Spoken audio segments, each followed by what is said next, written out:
Well, here we are looking at another septic field. Brian's been out here. Him and Ethan have been baling dirt. I was hauling some stone. Kicked Ethan out to go haul a porta-john over to another job. We got our hands full right now. Brian's on a pretty decent sized dig for a little 8-tonner. This is us right here. It's old Brian's dig. Dug that in the day today with the 8-tonner.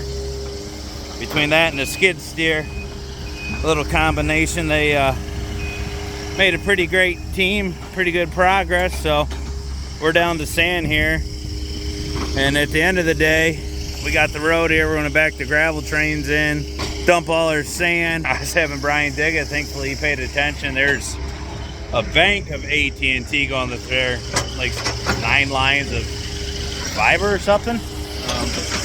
Anyhow, we're going to throw some snow fence around this. We're going to bury the tank. We're going to call it a day.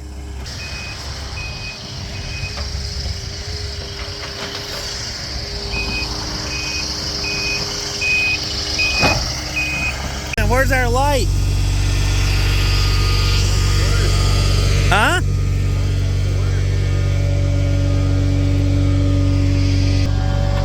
Just another day with flirting with DOT. Apparently we don't need a red marker light working today. But we're out here doing some diagnostics on a house that's for sale. They're having pump issues. The high alarm's not going, so who do we got playing in the sludge today that said he'll never touch Mr. Furnace. Look at that. Neoprene gloves. Oh yeah. Nitrile. Everything. Nitrile. Nitrile gloves, so.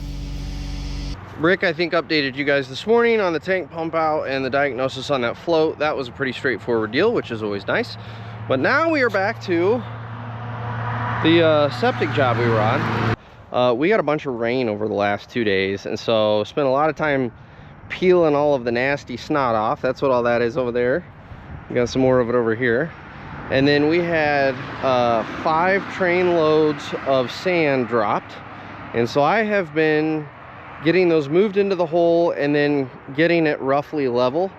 So I just used my to figure out roughly where level was. Now what I'm going to do is I'm going to pull out the GPS and shoot some lines for myself so I know where I'm at, where I need to peel and where I need to fill, and we'll kind of get her leveled out. Rick and Ethan should be here in another hour, maybe? I don't know, it's Rick. Rick likes to drive 20 miles an hour down back roads and then claim that you take forever. So, hour and a half, they should be here. I think what we're going to do today is we'll get an elevation on our field based off my GPS findings, and then we're gonna trench from our tank way over there. We're gonna probably come through where my pile is underneath that tree, and we will get it to the field, and that way tomorrow when it's a little drier we can get in here. I think we need 1 or 2 more loads of stone, and we'll put that in the hole, build the field out, tie it in. The tank will already be tied in because we can do that today. So then it'll be build the field and backfill and make it pretty and woohoo. All right, so I thought I would just like let you guys nerd out with me for a minute because I'm nerding out pretty hard. So we've talked about the GPS, right? And as we're getting better and I'm getting this figured out more, it's getting more and more exciting. So what we've got is tank over there, right? Way over there. And then over here we have our field, and I know where our elevation is going to be. So what I did is I went and I shot the outlet on my tank, and I latched onto that point, and then I went all the way over here to my field and I shot the elevation of where my pipe's going to be. And so really quick I was able to determine, because this gives me the distance from the tank and it also gives me my elevation difference, just right away I was able to figure out whether or not I had the fall that I needed to put the tank or the field at this elevation, which, let's be honest, we already knew that we had the fall, but I'm just confirming. So now what's really awesome and just saved me a ton of time is, instead of me having to do all of the math to figure out what I needed to do there, instead I went and shot 3 points along here exactly where I want my trench to go. And because it's already taking in the elevations from that, I was able to just go in and create a surface I told it to do what they call in this system an adjusted surface. So instead of following the contours that you're actually shooting, it takes the start point and the end point and does a constant slope between the two, following the path of the points you shot. And so now what we're left with, this is the path from, here's my tank lid. So there's my tank lids. That height reference right there is my outlet. This is a point along the path of the travel of pipe. This is the point where we make the turn into the field. And you ready for the magic? If we turn into 3D space, whoop, you can see that yellow line. Let me see if I can get you a little better angle on it. That's a little bit better. So you can see that the actual yellow line that you're seeing up top is the actual path that I shot.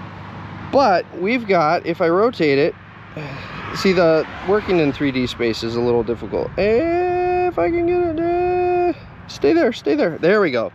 Now you can see that we're starting our tank elevation, and we just have a gradual slope down into our field at the correct elevation.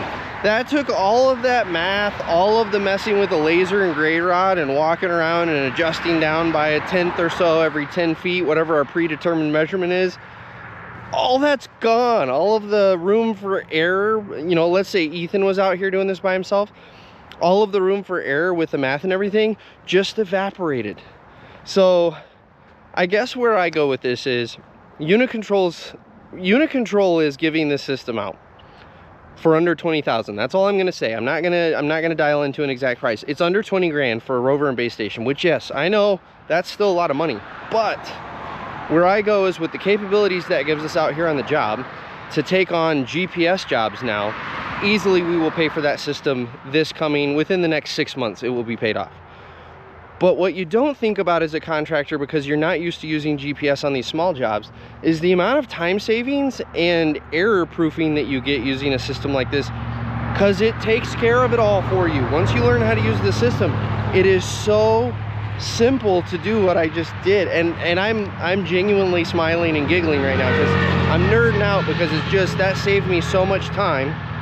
And now I don't have to worry about Ethan or Matt, our younger laborer, who knows even less than Ethan. I don't have to worry about him as we're digging our trench accidentally going down the grade rod when they make their adjustment instead of up the grade rod. We don't have to mess with any of that because it's all in the rover now, and all they have to do is run along and check grade. And I could show them how to do this in about 10 minutes. It's that simple. I now have a data archive of where this field is at the correct elevation that it is. I have my tank lids GPS. I have the run of pipe GPS. Everything is archived now, so that if we ever have to come back to the system, all I have to do is load this site file back into the rover, bring it out here, shoot a couple control points to zero it in, and then boom, I know exactly where everything is. It's not spending 20 or 30 minutes poking around trying to remember where the tank was or anything. It's all archived. And I guess I'm nerding out so hardcore. Yes, we've used GPS before. Rick and I have come from the big companies that have it, and that's neat and all, but I guess what's so cool is it's finally accessible to the small guys, and now we're able to utilize these tools, and because we operate so differently than the big guys, we've never had an opportunity to really use GPS like this. We typically have site files already loaded, and you're working off of the existing site files, versus out here we're doing a bunch of as-built stuff. And it's just cool to be able to utilize the technology and see it really help us in the field. So anyway, all right, I'm totally done. I know I said I was done. I'm done with my nerd rant. Okay, I know I said I was done, but there's one more thing. You remember that level best blade that we've used a handful of times, and I nerd out on that? So when we get the field in here, we're not going to use the level best to actually do the field itself, but we can only have 2 feet of cover on this. Guess what?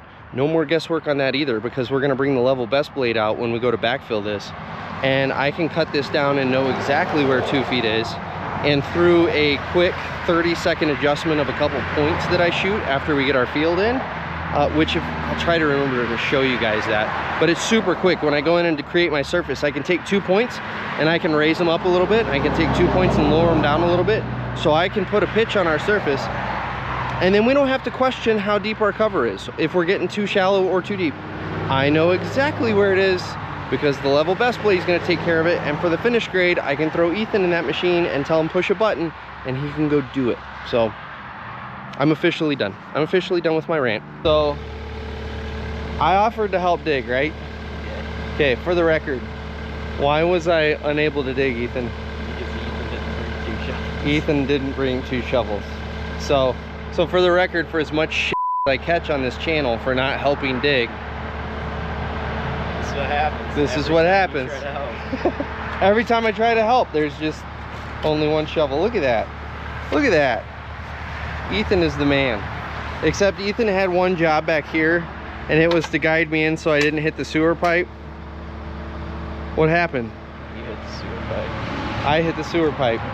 Where was my spotter? He was watching the sewer pipe. He was watching the sewer pipe get hit. So that's where we're at. So we're gonna tie, well, we're actually not tying anything today. We're just digging. But we're gonna dig our tie-in to the new tank.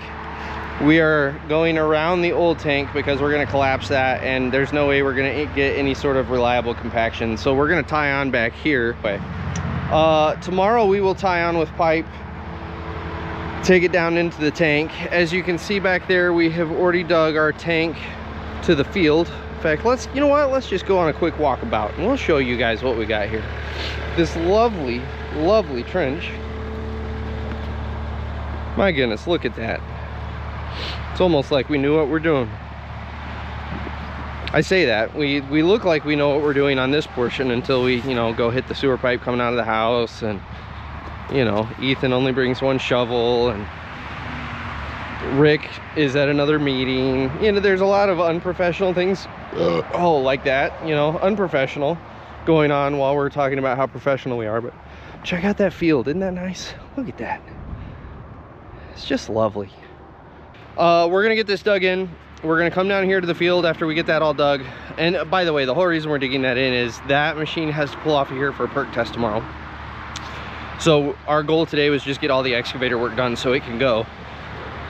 Once we get this dug in, we will move down here with the skid steer and build out the header so that we've at least got the header prepped. And that way tomorrow we can just blow in the field, blow in all the stone.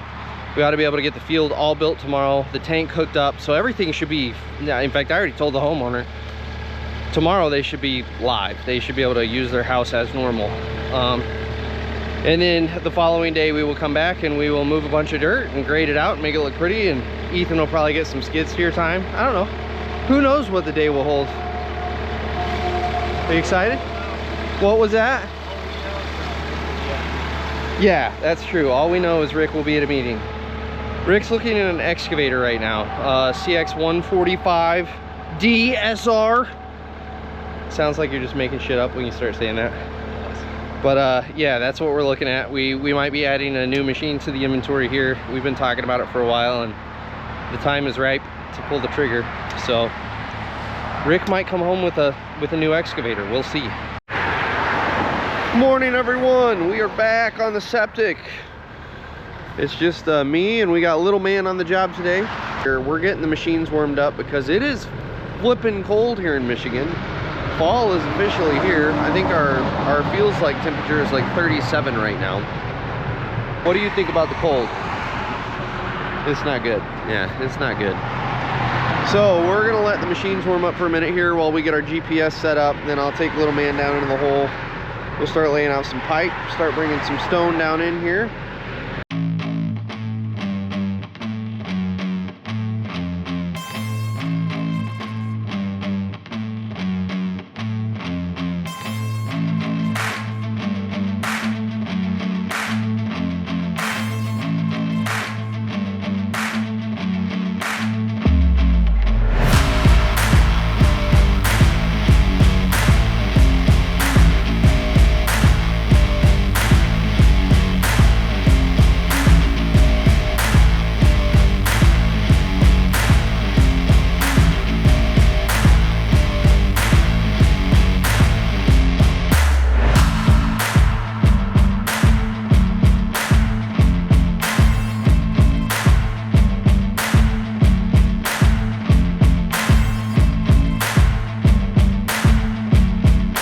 So tomorrow we're gonna bring about 2 more buckets of stone. That's how close we estimated this one. 1 bucket, 2 buckets, and this will be done. The field is now tied into the tank up there. So that is all done. As you can see, I have kind of cut down our pad here so that Rick could get in there with the pump truck so we could pump the old tank down. They just finished pumping that down and we have collapsed the old tank. And now they are tying the house into the new tank, and that should pretty well button us up for tonight. Tomorrow we'll get an inspection around 10 and then we should be ready to backfill. Yeah, we made good progress today, despite the fact that we had a little, you know, it was like having the choke on a small engine when it's cool. That describes what our crew was like this morning. We needed a little extra to get going, but we got there. We got her done.